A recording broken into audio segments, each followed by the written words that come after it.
Okay. First one is glucose on reaction with HCN followed by hydrolysis followed by heating with HI gives you a compound Z. We're supposed to identify Z. So first of all, glucose is a pentahydroxyaldehyde. So terminal carbon is an aldehyde group. Then there are 4 chiral carbons, which is written in Fischer projection like this. And the last carbon is a primary alcohol. How are the H and OH attached? Starting from carbon number 2. HOH, फिर OH, third carbon का OH on left, बाकी सब on right. Third carbon has the OH to the left and H to the right, and the rest are arranged as HOH, HOH only. Now, when this compound is react with HCN, HCN, yani hydrocyanic acid, is the reagent which reacts with which functional group? Carbonyl function group. Carbonyl. And with the carbonyl functional group, HCN forms an addition product called Cyanohydrine. cyanohydrine. So यहाँ पर mechanism is simple. The HCN in the presence of base will break down into H plus and Cn negative. Then the Cn negative as a source of nucleophile attacks the carbonyl carbon. तो यहाँ पर cyano group add हो जाएगा, ठीक है? And then the pi electron shifts to form O negative, which is taken the H plus to form OH. So carbon with hydroxy and cyano together is called cyanohydrine. Up the bottom part of this compound won't get affected. आगे hydrolysis बोला है. Cyano का hydrolysis gives. Cyanide on hydrolysis gives. Carboxylic acid. Carboxylic acid. Cyanide के 2 ही important reaction है जो मैं हमेशा बोलता हूँ to be remembered as HR, and the statements are to be directly remembered. Cyanide का हाइड्रोलिसिस एसिड देता है और साइनाइड का reduction Primary amine with primary carbon atom. Primary amine with primary carbon, that is RCH2NH2. Very good. ये cyano group यहाँ पर hydrolyse हो जाएगा into carboxylic acid. Rest of the part once again remains as it is. ये हो गया compound Y. अब HI और हीट. कंप्लीट रिडक्शन हो जाएगा. Complete reduction. HI जो है बहुत ही स्ट्रॉन्ग रिड्यूसिंग एजेंट है. So it will reduce all the functional groups into the corresponding hydrocarbon. Yes sir. तो क्या होगा प्रोडक्ट?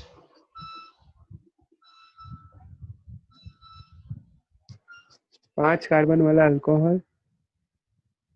ये सारे अल्कोहलिक ग्रुप्स जो है ये तो अल्केन में कन्वर्ट हो जाएंगे. हाँ. तो ये हो गया अपना पेंटेन का चेन. उसके बाद ये 6th कार्बन और 7th कार्बन भी आ गया साइनो की वजह से, राइट? हाँ. What will happen to these 2 carbon atoms?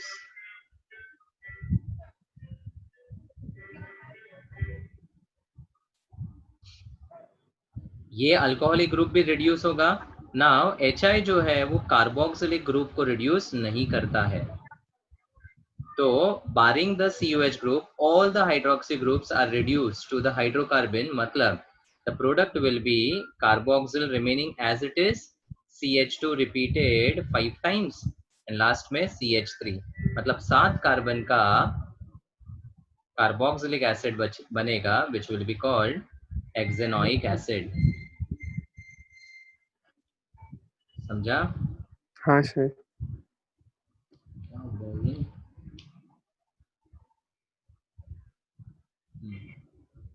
So it will be heptanoic acid. So 3 important reactions. Carbonyl with HCN forms a cyanohydrine. Cyanohydrine का hydrolysis gives you alpha hydroxy acid, and reduction with HI, all the hydroxy are reduced to an alkane group and the COH group remains as it is. So the answer is option D. Next, the melting points of amino acids are higher than corresponding alpha hello acids. तो amino acid मतलब अपने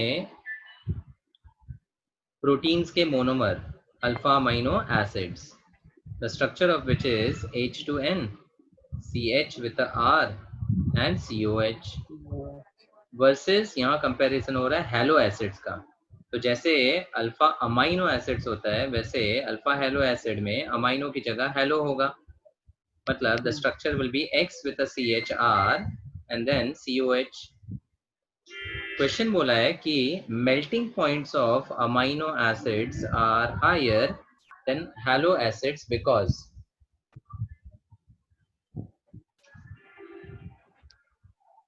amino acids exist as zwitterion resulting in strong dipole-dipole attraction.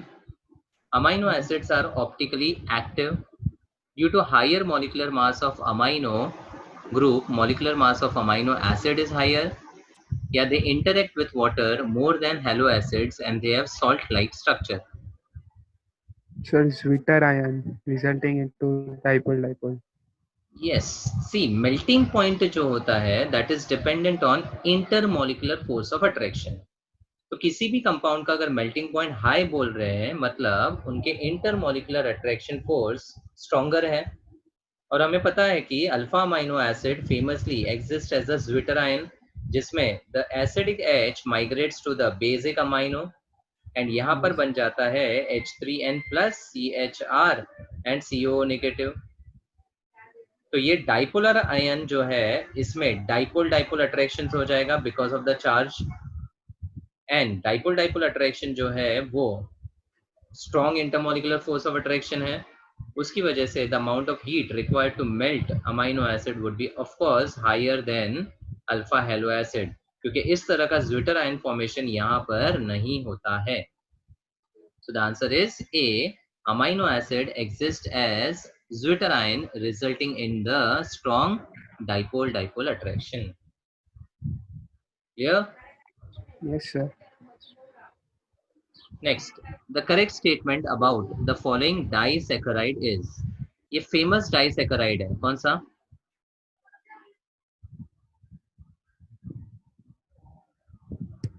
Which disaccharide is this? देखते ही समझ में आना चाहिए। Sucrose. Sucrose है। अरे एक ही तो था जिसमें 6 और 5 मेंबर ड्रिंक का कॉम्बिनेशन था। Yes, अब डाइसैकेराइड्स में मैंने 4 बताए हैं, सुक्रोज, माल्टोस, galactose. नहीं गैलेक्टोज तो मोनोसैकेराइड होता है। Sorry. Milk Lactose. में लैक्टोज होता है और सेलोबायोस.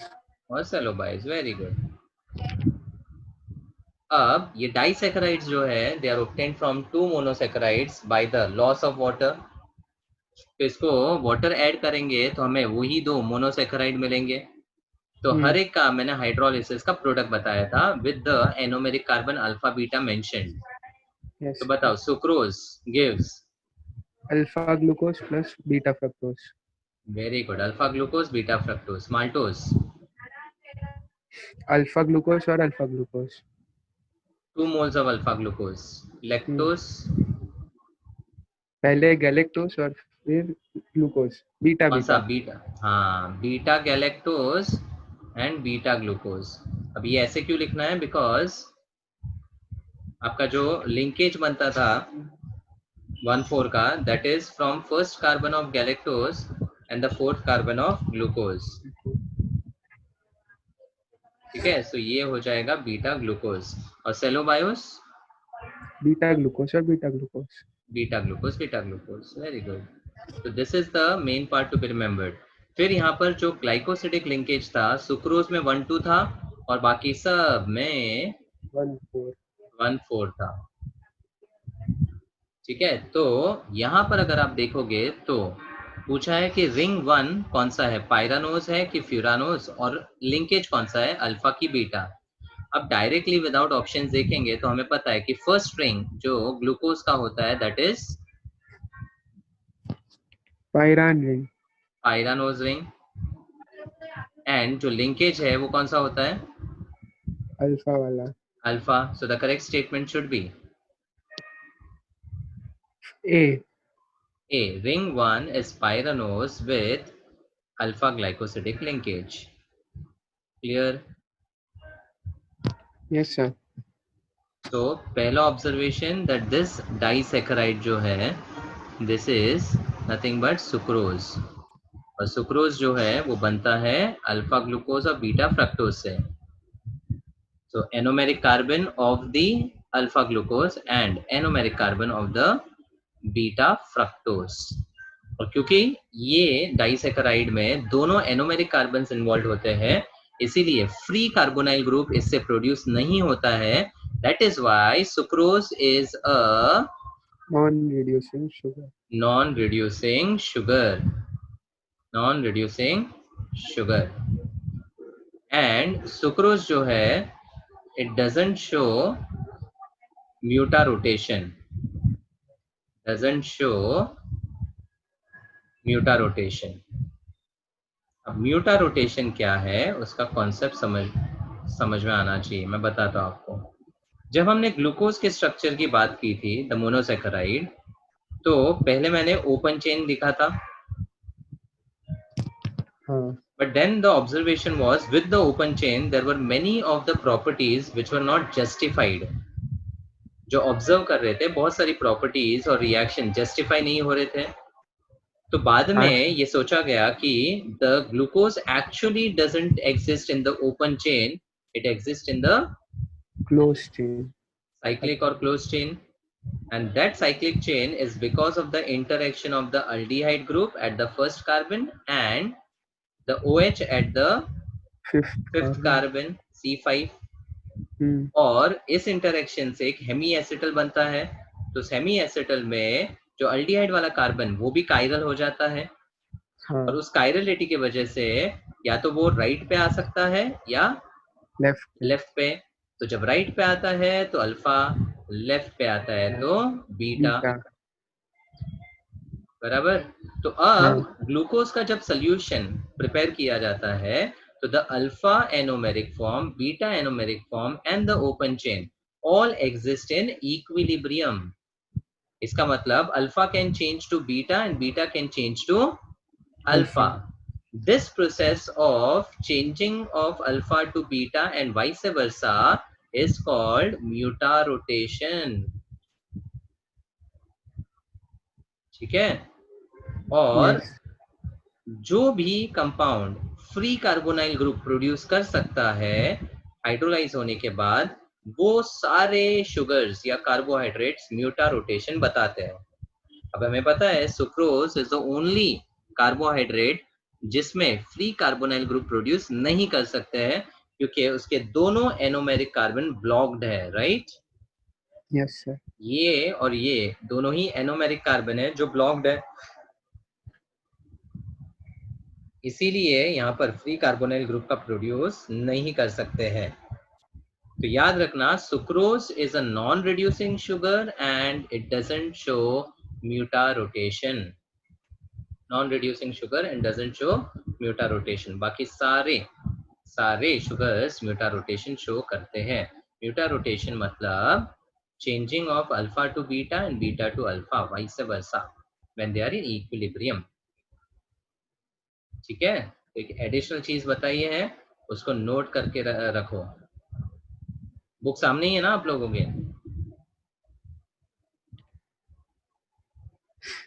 नहीं है? नहीं है. बुक लेके रखो और जो क्वेश्चन है जिसके सामने मैं एडिशनल चीजें बता रहा हूँ लिखते जाओ वहीं पे, जैसे हम क्लास में करते थे. समझो कि अपना फिजिकल क्लास ही चल रहा है, ऐसे ही मत आ जाओ. Be prepared with the notes what you have. Yes sir. Which of the following represents a peptide chain? Sir वो लास्ट वाला क्वेश्चन था ना, उसमें वो पॉलीमर्स के चैप्टर में सुक्रालोस था ना, तो उसमें कौन सा 3 मतलब क्लोरीन रिप्लेस होता है ये स्ट्रक्चर में? सेकंड, थर्ड और फोर्थ. बिकॉज फर्स्ट वाला तो आपका ये लिंकेज बनाता है. हाँ. और फिफ्थ वाले पे वो नहीं ऐड करता है. तो सेकंड, थर्ड और fourth. Okay sir. Trichloro derivative of sucrose. हाँ. Okay sir. Which of the following represents a peptide chain? कोई भी पॉलीपेप्टाइड जब होगा ना तो we will have C double bond O NH then CH with the side chain, जो भी side chain होगा अल्फा अमीनो एसिड का, उसके बाद वापस एक पेप्टाइड लिंकेज आएगा CONH, वापस एक CH के साथ साइड चेन आएगा, वापस C double bond O NH आएगा and it will repeat multiple times. तो basically correct peptide chain move होगा जिसके दो पेप्टाइड के बीच में एक कार्बन और साइड चेन एग्जिस्ट कर रहा है. मतलब the arrangement should be this type only, repeating होना चाहिए. कौन सा ऐसा ऑप्शन करेक्ट दिख रहा है? सी.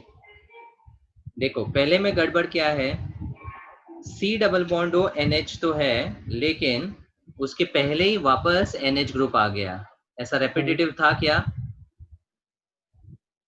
था क्या इधर? C double bond O NH के आजू और बाजू एक कार्बन होना चाहिए, ना कि नाइट्रोजन. तो ये गड़बड़ है. नेक्स्ट में देखोगे तो पेप्टाइड लिंकेज के बाद बीच में बहुत सारे कार्बन आ रहे हैं जबकि एक ही आना चाहिए. मतलब ये वाला पार्ट जो दिया है वो गड़बड़ है. ऊपर से आगे देखोगे तो पहले 3 है बाद में 2 है, तो वो रेपिटेटिव भी नहीं है. प्लस यहाँ पर खाली NH है और C डबल बॉन्ड O कोसों दूर है, जबकि दे शुड बी टुगेदर. उसके बाद अगर थर्ड में देखोगे तो the peptide linkage is there, ये अपना पेप्टाइड लिंकेज है, उसके आजू बाजू कार्बन है और ये ग्लाइसिन का है बिकॉज ग्लाइसिन में R is equal to H ना. Yes sir. और वापस आपका ये पेप्टाइड लिंकेज रिपीट हुआ, वापस कार्बन है. समझा? तो यही एक करेक्ट पेप्टाइड चेन है. अब यहाँ पर भी गड़बड़ देखो, 2 कार्बन बीच में है. दूसरा गड़बड़ C डबल बॉन्ड और NH के बाद वापस NH है, तो बहुत सारे गड़बड़ देखेंगे आपको. That is not a correct peptide chain. समझा? Yes sir. On boiling egg, what structural changes are taking place in the egg white? The B color वाला of ऑप्शन. कौन सा? B Bombay. The color of the egg changes from colorless to white. 2 degree and 3 degree structures are destroyed, but primary structure remains intact. Primary, secondary, tertiary structures of the egg are destroyed. A reversible change takes place, which can be reversed by decreasing the temperature. So, अगर आप देखोगे तो egg को जब boil करते हैं, तो what is that process called? Denaturation of protein. Denaturation of protein. Protein का जो breakdown है उसको बोलते हैं denaturation. Egg में जो egg का protein होता है that is called albumin. That is called albumin. ठीक है. तो जब बॉईल करते हैं या एसिड या अल्कली से ट्रीटमेंट किया जाता है तो प्रोटीन का डीनेचुरेशन या डिस्ट्रक्शन ब्रेकडाउन हो जाता है.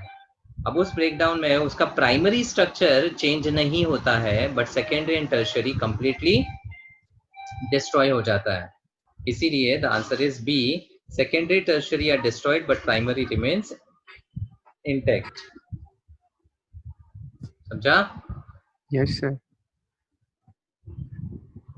Cellulose upon acetylation with excess acetic anhydride H2SO4 catalytic amount में gives cellulose triacetate whose structure is.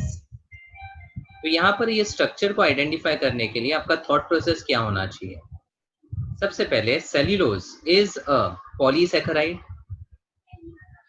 Yes sir. And उस पॉलीसैकेराइड में सेल्यूलोज का मोनोमर कौन सा है? ग्लूकोज.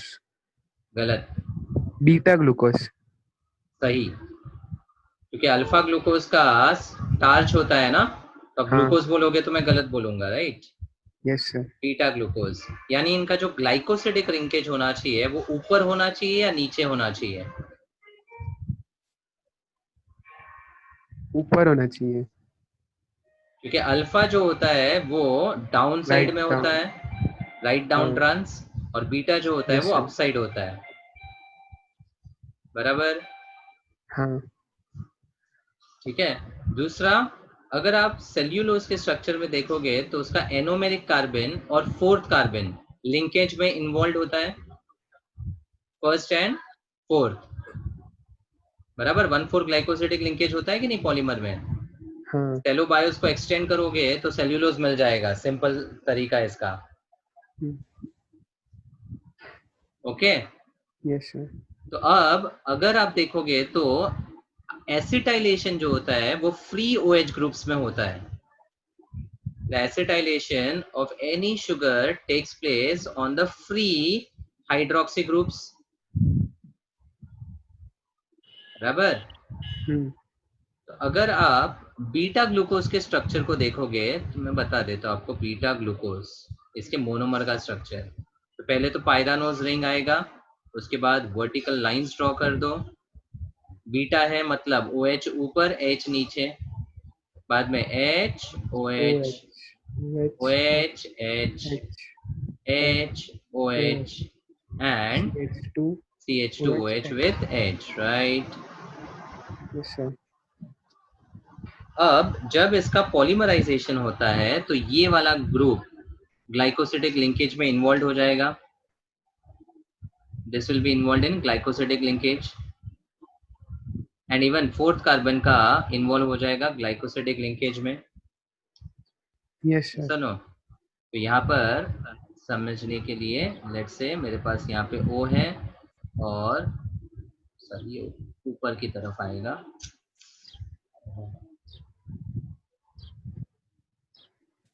कुछ ऐसा, सुनो, और ये कुछ ऐसा, ठीक है, फोर्थ कार्बन पे नीचे है। हाँ ठीक है, तो अब फ्री OH ग्रुप्स कहाँ दिख रहे हैं, सेकेंड पे, थर्ड पे और फिफ्थ पे। तो जब इसका एसिटाइलेशन करेंगे तो 3 मोल एसिटिक एनहाइड्राइड के कंज्यूम होंगे, 3 मोल। समझ में आ गया? हाँ सर। अब आपको 2 चीजें वहां पर ध्यान रखनी है, एक तो उसका लिंकेज ऊपर की तरफ होना चाहिए और दूसरा 3 असाइल ग्रुप्स होने चाहिए जो सब्स्टिट्यूटेड है at second, third and the fifth carbon. So let's check the first one. पहले वाले में आपको लिंकेज कहाँ दिख रहा है, ऊपर या नीचे? बोलो। ऊपर। ऊपर। ये फर्स्ट कार्बन है तो ऊपर जाएगा और फोर्थ कार्बन हाँ में नीचे आएगा, नीचे इसीलिए वो आएगा। ऊपर नीचे दिख रहा है, लेकिन आपको एनोमेरिक कार्बन को देखकर बताना है। तो ये बीटा वाला ही है।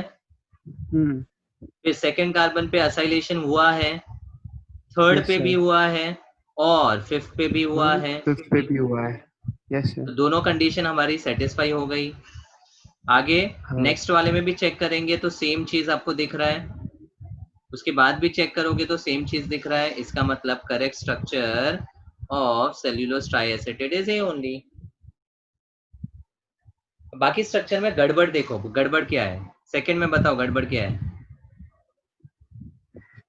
सर थर्ड कार्बन पे नहीं है OH वाले सेकंड में। पे भी नहीं है, थर्ड पे भी थर्ड नहीं पे है। भी नहीं है। हाँ उन्होंने क्या किया है, एक एक असाइल ग्रुप तीनों में बांट दिया है, जबकि पर मोनोमर 3 असाइल ग्रुप्स होते हैं और अगर 3 यूनिट्स है तो 9 असाइल ग्रुप होने चाहिए जो आपको फर्स्ट में दिख रहे हैं। हाँ ठीक है, सर। फिर इस स्ट्रक्चर में क्या गड़बड़ है?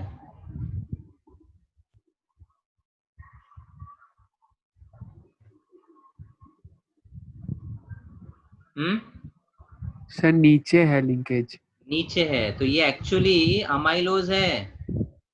हाँ अमाइलोज और सेल्यूलोज में इतना ही तो फर्क था। तो अमाइलोज में आप स्ट्रेट चेन में देखोगे और सेल्यूलोज में ऐसा डायगोनल फॉर्म में देखोगे, क्योंकि सेल्यूलोज में क्या हो रहा है, एक OH नीचे था और एक OH ऊपर था ना, हाँ सर। इसकी वजह से कुछ ऐसा दिख रहा है, एक के ऊपर एक के ऊपर एक। बट आप अगर अल्फा ग्लूकोज के पॉलीमर को देखोगे जो अमाइलोज है वो हमेशा स्ट्रेट में दिखता है। ठीक है, और फोर्थ में क्या गड़बड़ है?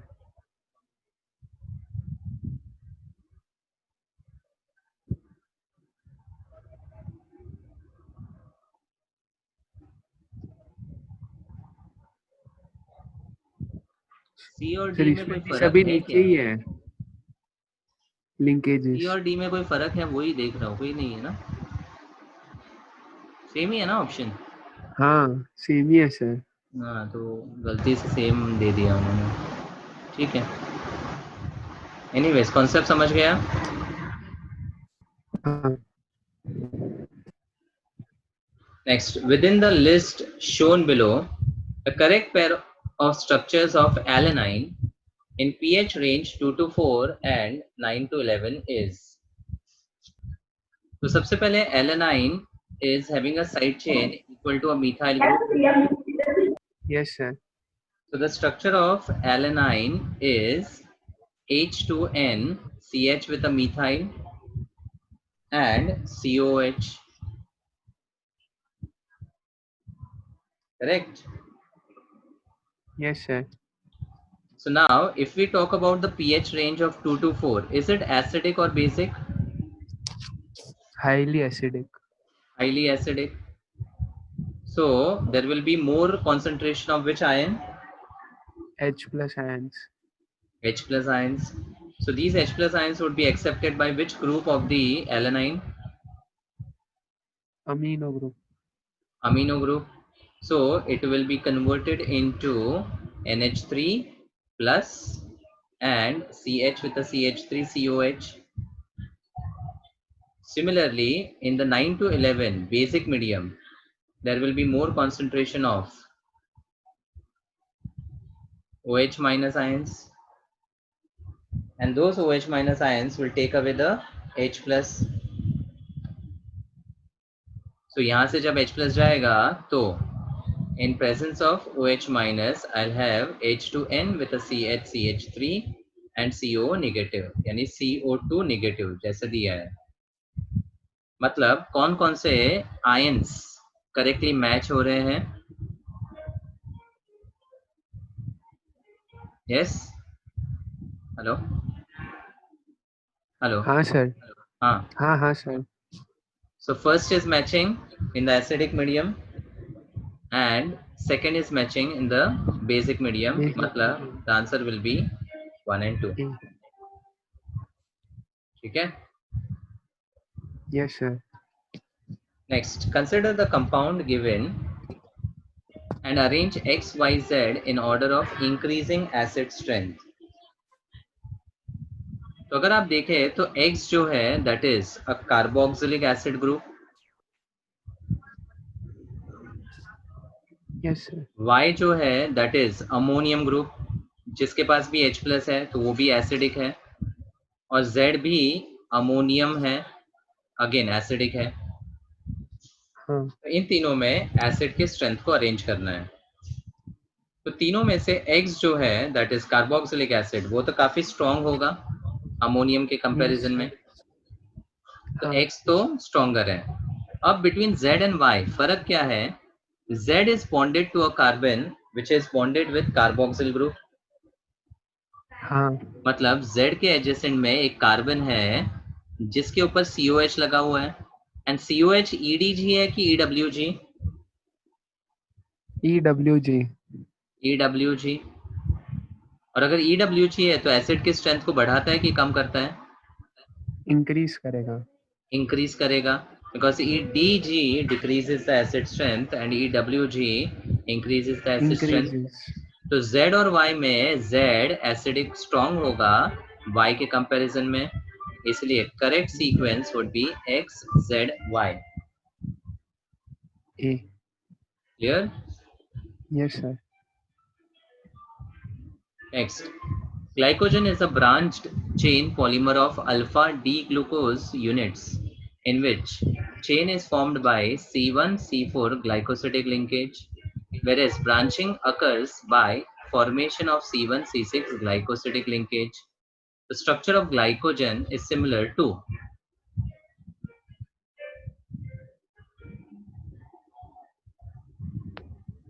glycogen is animal starch, and theoretically इतना ही याद रखना है कि glycogen का structure अमाइलोपेक्टिन के जैसा होता है, बट बहुत ही ज्यादा कॉम्प्लेक्स होता है, और जो डिस्क्रिप्शन दिया है वो अमाइलोपेक्टिन का ही दिया है ना, अमाइलोपेक्टिन क्रॉस लिंक पॉलीमर है जिसमें स्ट्रेट चेन में 1,4 वाला लिंकेज होता है और क्रॉस लिंकिंग में 1,6 वाला लिंकेज होता है, कुछ ऐसा, correct? This has 1,4 alpha links and this contains 1,6 alpha links.